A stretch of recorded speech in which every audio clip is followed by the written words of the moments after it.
in the first game, Fifi Ariola. EAC contra Perpetual for the right to face the defending champions in a best-of-3 semifinals.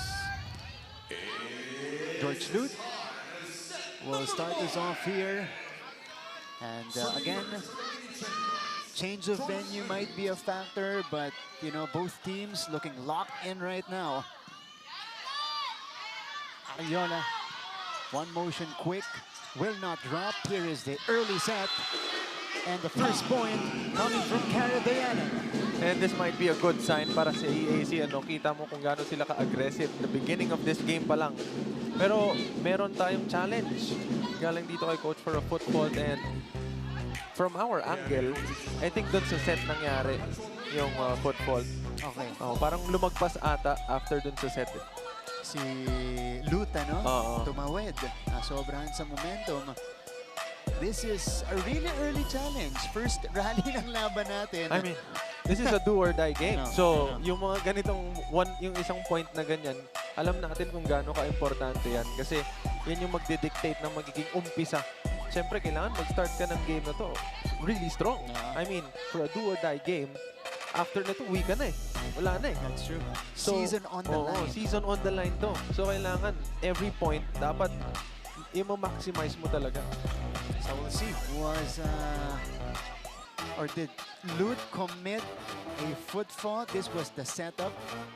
Tignan natin kung tatawid si George. Oh yeah, she did.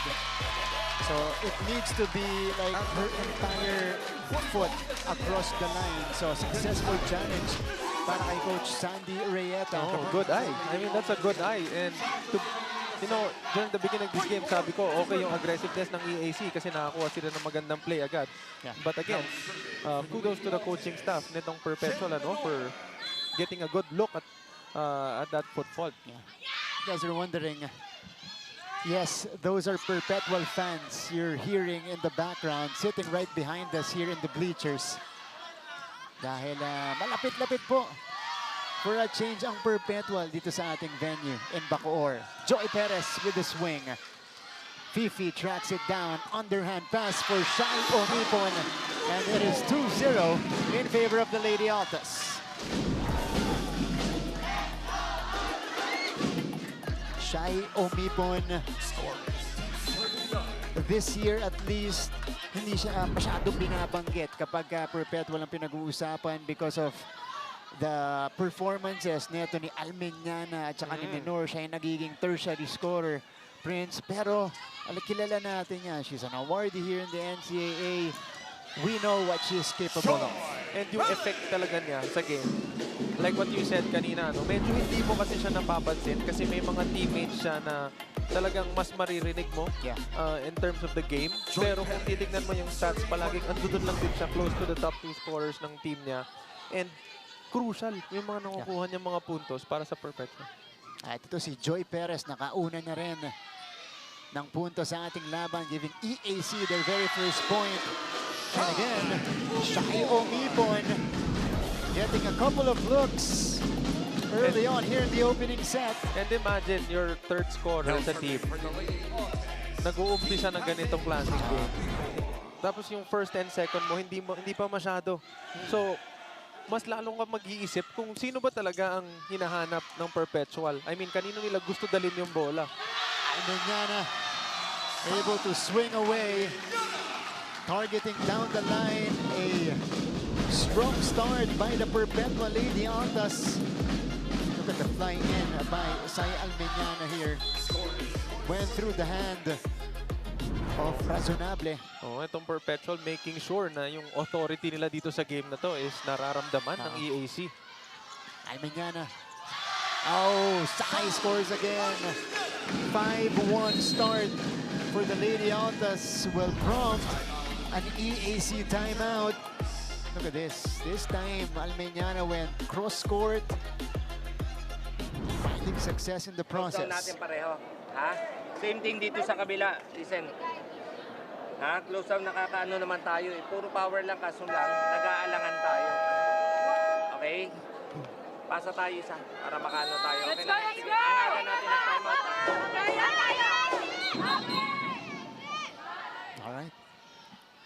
Napaaga yung timeout ni Coach Kirk dito sa game na to. Siyempre, kailangan ma-freeze muna nila yung momentum na itong Perpetual. I mean, getting a 5-1 start. Hindi biro yun. Di pa nila mabasa itong mga spikers ng Perpetual. A thing that they did in the first game, resulting to many altered attempts and 16 total kill blocks for EAC. Yung 16 na po yan, that's not a normal number in any volleyball game. Napakarami po niyan. And EAC gets a point back after the timeout, courtesy of Ash Toriado.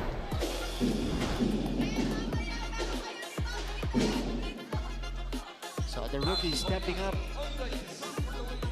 And malaking bagay para sa EAC, pag nagsi-step up tong si Toriado, whenever she's playing well, maganda yung nagiging outcome nung sets nitong EAC Kasi may mga times na pag hindi nila siya hinahanap, medyo nagsa-struggle sila.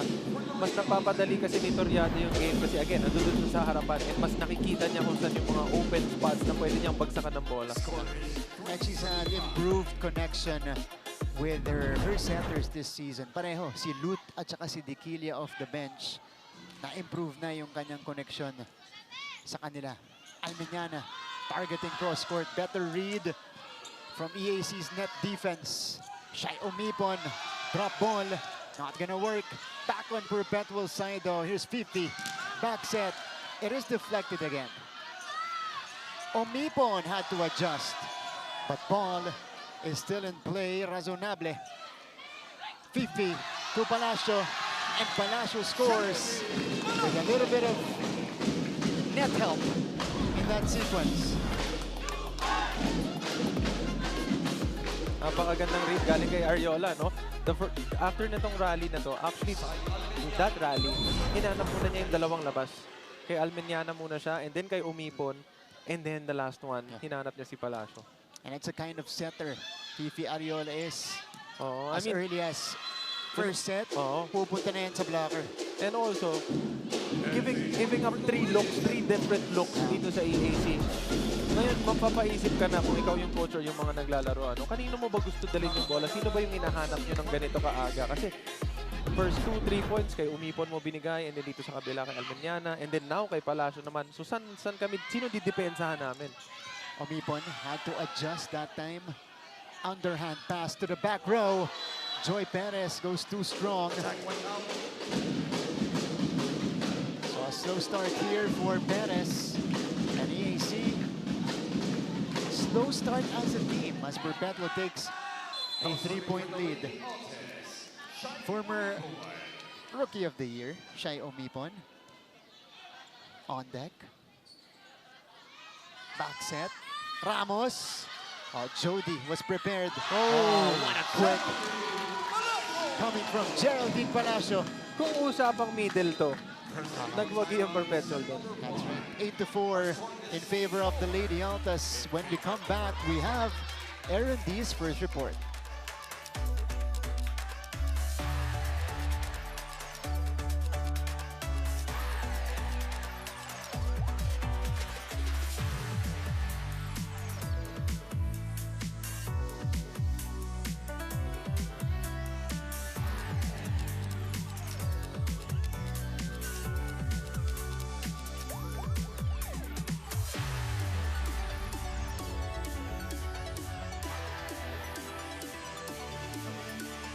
Nagbabalik ang NCAA Season 101 Women's Volleyball Tournament. Martin and Prince in sports. The term Cinderella Run refers to a situation wherein a team achieves far greater success more than anyone around them would have ever imagined. And I think it's safe to say that this EAC Lady General squad has been nothing short of surprises in their last 2 games, because even their own head coach Kirk Ong tells me that everything happening right now is far from what he had anticipated heading into this season. Because coming into this one, nga bagong system sila. And Coach Kirk says that everything you see right now is a result of the program that they built from the ground up. Even when things got tough, they stuck with the program and rode with it till today. Meanwhile, for the Perpetual Lady Altas, Coach Shandy Rieta is telling his players na ibigay na lahat ng pressure sa kanya. All he wants to see from his girls today is to follow their game plan, enjoy the game, and do not relax like last game. Going into this do-or-die game, both of our teams are ready to go at it today. Back to you, Martin and Prince. Thanks, Aaron. 2 different stories from our coaches here, from Coach Kirk. You know, it's been a difficult process, you know, transitioning as a high school coach, as we see Razonable score an ace, going into college and inheriting this lineup of players, Prince. Yeah, and introducing an entirely new, Yan. different system para dito sa mga sa EAC Lady Generals. And ang una niyang tinuro dito sa kanyang mga bata dito, because he is used to handling high school players, so character muna. Let's Oo, build tama. character going into that winning culture. Yes. Perpetual side naman, Coach Sandy, a veteran coach. He's had championships as well in the high school division. He wants his team to play loose. Yes. And I think that's one of the key factors here para dito sa game na to, ano? Kasi nung game number 1, medyo tight yung laro nila eh. Parang gigil na hindi mo maintindihan yung game nila against TAC. But in this game, kung makikita mo yung demeanor nila from the beginning pa lang, during warm-ups pa lang, parang sila lahat nag-enjoy lang. Yeah. Alam mo yun? Parang happy-happy lang sila habang naglalaro. And nagta-transition yan sa game. So mas relax sila, mas nakakapag-isip, and mas nagagawa nila yung mga dapat nilang gawin. 3-0 run, by the way. Sa lakas ng palo ni Perez, natanggal yung antena. So, it'll be a replay here. Ayun, no? Diba? Naalog. Oo. Sorry, that was happy ni Joy. Sorry na. Sorry na, malakas Sorry ba? na. Sorry na, inabot eh. Yo nga. Well, you don't see this often. Okay, so Jody talks to first referee Ray Galve here on the side. Okay. And isa yan sa mga gusto ko sa volleyball, ano, yung on a dead ball, pwede kayo mag-send ng designated person ninyo na para kumausap dun sa referee. Yeah. And kasi, if you're gonna look at different team games or sport, hindi lahat yan pwede. Kasi, it's either napapabagal mo yung game or hindi siya talaga allowed. Yeah. And you do that for clarifications, diba? On maybe questionable calls from your side as Jamalyn Minor scores her first point. Pamatay sunog para dito sa Lady Altas. Dahil EAC, tatlong sunod bago yon. Tignan mo kung gaano ka-loose yung vibe nitong Perpetual. Hanggang dun sa bench, dala-dala ng mga players sa bench, yung pagiging energetic nila, high energy nila dito sa game na to. And I think that's a really, really good sign para dito sa Perpetual. Perez charging up. And Perez scores. But EAC has fought back here. That's the third point for Joy Perez in the opening set. I mean, kung yung palo mo nakakatanggal ng ng stick, diba? Yung ganong klase nasasaluhin pa kaya lumagpas eh. Joy Perez had 24 points in the first game. All heart. Service ace unleashed by Marinel Ramos. Ramos even targeting Lozano on that serve. China-challenge niya yung libero. Tabla na tayo.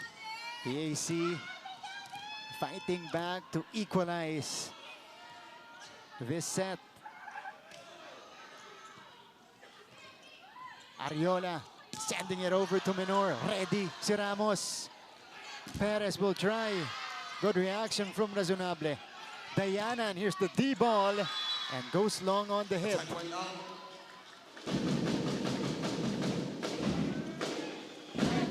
Tagetter will give Perpetual their lead back, 10-9. And this has been the story of EAC, the entire elimination. Whenever they get a run or whenever they're doing well, sila mismo nagke-create ng mga sari-sarili nilang errors. But the past few games, na-limit nila yung errors nila na nag-transition into getting wins. Yeah, that's something they've addressed already in the past few games. That resulted to wins. More importantly, as Almeñana also gets her third point. Yun na lang yung kinailangan nila i-address because floor defense, net defense, they're on point. It's just these errors, the lapses, especially on the attacks. Yun ang malaking problema ng EAC when they went on the 13 games in our classification round. At Prince, ayaw nilang bumalik dun sa mga sakit nila dito sa quarterfinals natin na, di ba, on the line yung kanilang season. Yes, and syempre, again, 3-0 run na para sa Perpetual. Although nag-commit sila ng error ngayon. So makakakuha ng point itong EAC. But prior to that error, it was a 3-0 run. And isa sa mga strengths ng Perpetual, yung ganyan, whenever they commit a mistake, nagkakaroon ng run yung kalaban. Pero nababawi nila even more doon sa naibigay nila na error. So here's George Lute on deck. Oh, short serve. Almeñana denied. Tipped over by Enrico. EAC commits the error. So it's another one on the Lady Generals. Parang football ata, lumagpas. 13-10.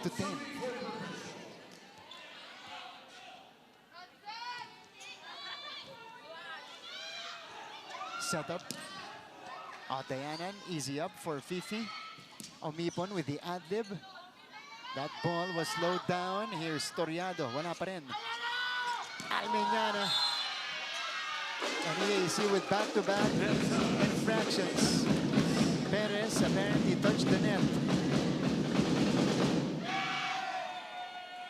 This is giving life to and helping out Perpetual.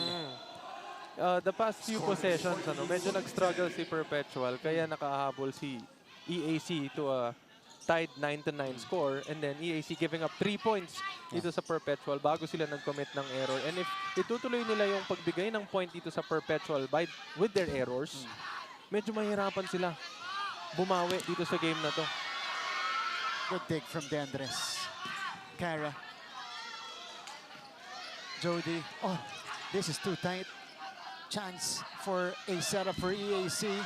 Perez was denied. Free ball naman para sa Perpetual. Omipon with the adjustment. Good save from Perez. But Shai ultimately scores. Look at this combination and the adjustment by Shai Omipon, who has been productive here for Perpetual. Of course, all of those is because of the playmaking ability nito ni Ariola. Imagine looking for Omipon, Almeñana, and then Menor all at the same time. I mean, in one rally, giving the three of them a look sa attack. That's big. We'll be back after this.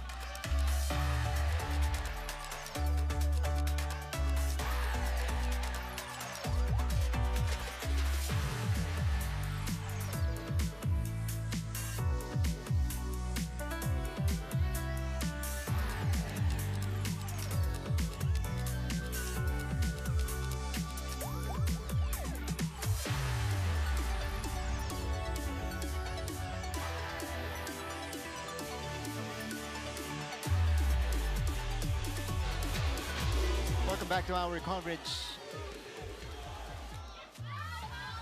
Sir Anton. I think she's still the team manager of Perpetual.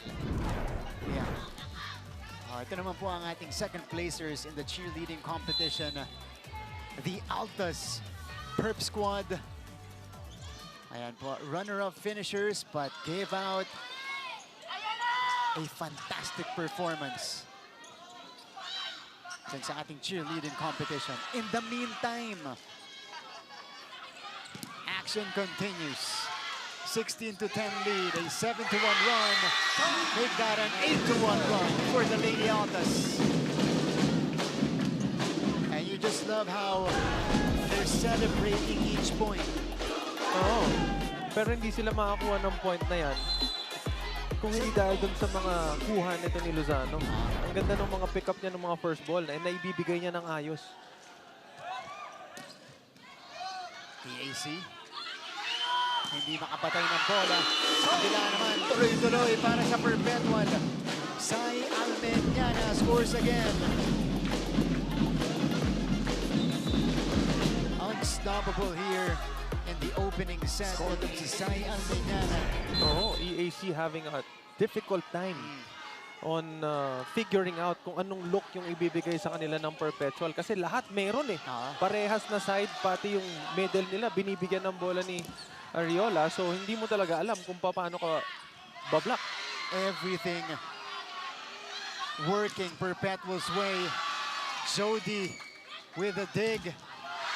Off the block for Shayo Mipon. And it is now a commanding 9-point lead for the Lady Altas. 5 points in the first set for Shai Omipon. Oo, and this Perpetual, Lady Atlas. Parang nag-iipon sila ng mga highlights dito sa first set pa lang natin. It's been the ideal start for Perpetual, and EAC is just out of sorts right now. Pushed by Enrico. Perpetual doubles up on EAC, 20-10.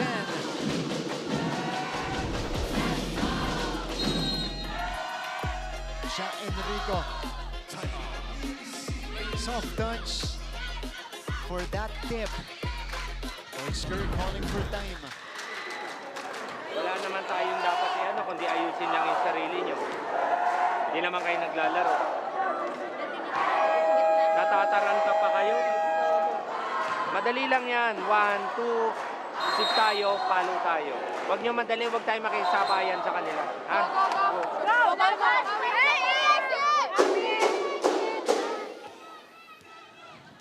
Coach Kirk trying to just wake up his team here na mukhang tensyonado. Oo, parang tinatry niya i-settle down yung nerves nitong EAC kasi again, napakasarap nga naman ng vibe dito sa gym kasi yung fans talaga very alive, very active. And kung ganyan kataas, pati yung heart rate mo tataas eh. Kumbaga yung feeling mo na regular na normal, may elevate yan nang hindi mo napapansin. Yeah. Energy is definitely up here. Most especially on the side of Perpetual. Almeñana continues her rampage. Sai with yet another point. This is now a massive run unleashed by Perpetual. Balikan lang natin, nag-umpisa yan sa tied score na 9-9. And then nag-commit ng error ang Perpetual para dito sa EAC, giving them the 10 points. And then another error para sa 11. Though itong Perpetual, nagkaroon sila ng run from 9 to 21. That's right. That's 12 points. Joy Perez. Fifi, double quick for Perpetual will not work. Dayanan had to adjust. They can't set up properly offensively. And it is giving opportunities to Perpetual. Diba? Pati si Cha Enrico. 3 puntos na dito sa ating opening set. And Perpetual doubles up on EAC again, 22-11. Back set for Dayanan. Razonable. No! Alex scores. That's our first one. Pero isa yan sa mga strengths nitong Perpetual, kasi inuumpisa nila yung bawat set, bawat game nila by looking for the outside hitters. And then once maging complacent na yung opponent nila in getting or having a look dun sa mga outside nila, tsaka nila hinahanap ngayon yung mid. Butas na butas yung gitna. Oh, Palacio. Naka-ready si Dequilia. Razonable. It went back to EAC side. Chance ball. Oh! Chance ball din ang binalik. Razonable. They bounce back to their side. And EAC is just scrambling. Coach Kirk putting in new players on the court. Dequilia is now in alongside Datu.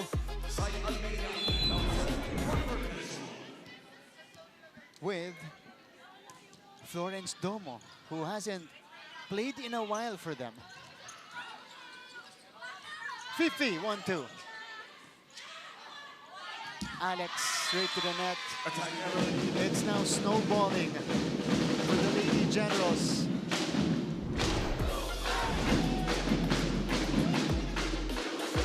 Yeah, this is not the EAC team we saw in the last 2 games.